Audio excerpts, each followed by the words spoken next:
வணக்கங்க. நீங்கள் பார்த்துட்டு இருக்கிறது தான் கோபுரம் தாங்கி.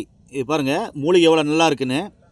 இந்த கோபுரம் தாங்கி மூலிகை பார்த்தீங்கன்னாக்கா இன்றைக்கி L1 L2 L4 L5 disk complaint இருக்கு இல்லையா, அனைத்து முதுகு தண்டுவட சம்மந்தமான பிரச்சனைக்கும் பார்த்தீங்கன்னா இது ஒரு அற்புதமான மூலிகைங்க.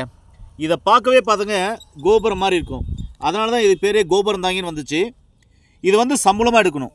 இது வந்து பார்த்தீங்கன்னாக்கா சமூலமாக எடுத்து இப்படி சமூலமாக எடுத்து என்ன பண்ணணும், வேரோட நல்லெண்ணெயில் போட்டு காய்ச்சணும்.